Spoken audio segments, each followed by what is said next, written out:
एक बार क्वेश्चन पढ़ ले रहे हैं। लिखा हुआ है the magnetic field of an EM wave is given by this. ठीक है, ओके। क्या क्या आइडिया लग रहा है? पहले मैग्नेटिक फील्ड को देख करके हम लोग पहले वो सोच लेते हैं।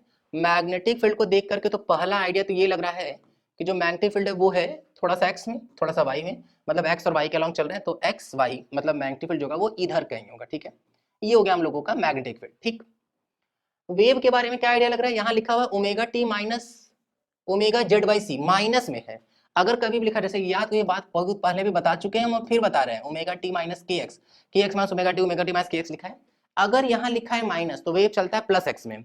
अगर लिखा होता है ऐसे कि के एक्स प्लस ओमेगा टी, ऐसा कुछ लिखा होता, या ओमेगा टी प्लस के एक्स लिखा होता, तो हम लोग इससे समझ जाते हैं कि जो वेव है वो नेगेटिव एक्स के अलॉन्ग चल रहा है। तो एक्स का कोफिशिएंट देखेंगे, अगर एक्स का कोफिशिएंट है नेगेटिव तो प्लस एक्स में चलेगा, और एक्स का कोफिशिएंट है पॉजिटिव तो नेगेटिव एक्स में चलेगा। ठीक है, यहाँ क्या है, जेड है, नेगेटिव जेड, इसका मतलब कि जो वेव होगा वो प्लस जेड का लॉन्ग चल रहा होगा, मतलब जो वेव होगा वो ऐसे आउटवर्ड होगा, आउटवर्ड ना, ऐसे आउटवर्ड वेव। अच्छा, इलेक्ट्रोमैग्नेटिक वेव का डायरेक्शन निकालते कैसे हैं? वो निकालते हैं हमेशा E vector cross B vector से। ये बात भी ध्यान रखनी है, सीबीएसई बोर्ड वगैरह में जब ऐसे क्वेश्चन पूछे जा चुके हैं तो हम लोगों को तो बहुत अच्छे से रटना ही है, अच्छे से ना। ई क्रॉस बी की बात करते हैं। अब ई क्रॉस बी से वेव आना चाहिए इधर। अब कैसे निकालते हैं? याद करो, क्रॉस रूल या राइट हैंड थंब रूल कैसे पढ़े हम लोग, कि पहले वेक्टर की तरफ फिंगर स्ट्रेच, दूसरे की तरफ फिंगर को कर्ल करते हैं। तो ई की तरफ स्ट्रेच करेंगे, बी की तरफ कर्ल करेंगे, तो जो राइट हैंड का थंब होगा, ये नहीं पता चला राइट हैंड घुमा रहे, लेफ्ट हैंड का थंब देख रहे हैं हम लोग, ठीक है ना। राइट हैंड के फिंगर्स को जब कर्ल करेंगे तो राइट हैंड का थंब जो होगा वो वेव का डायरेक्शन बताएगा। तो वेव का डायरेक्शन है इधर की ओर, तो हम लोगों को ई इधर होना चाहिए, तभी तो बी की तरफ कर्ल करेंगे तभी बाहर आएगा। भाई थंब बताएगा ना वेव के डायरेक्शन को, ई क्रॉस बी ही तो वेव का डायरेक्शन है, तो थंब इधर, तो ई पक्के से इधर कहीं जाना चाहिए, ई क्रॉस बी से बाहर की तरफ आएगा। और दूसरी एक और बात है कि ई वेक्टर और मैग्नेटिक फील्ड वेक्टर दूसरे के परपेंडिकुलर होते हैं हमेशा।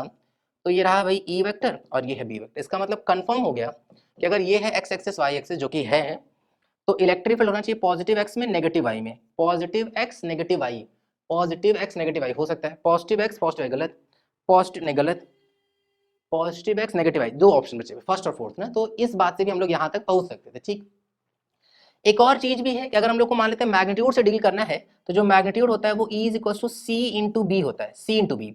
मतलब जब हम इलेक्ट्रिक फील्ड का मैग्नीट्यूड निकाल रहे होंगे तो मैग्नेटिक फील्ड के मैग्नीट्यूड में सी से मल्टीप्लाई करना पड़ेगा, तो सी से मल्टीप्लाई करना पड़ेगा, सी से मल्टीप्लाई दोनों जगह है।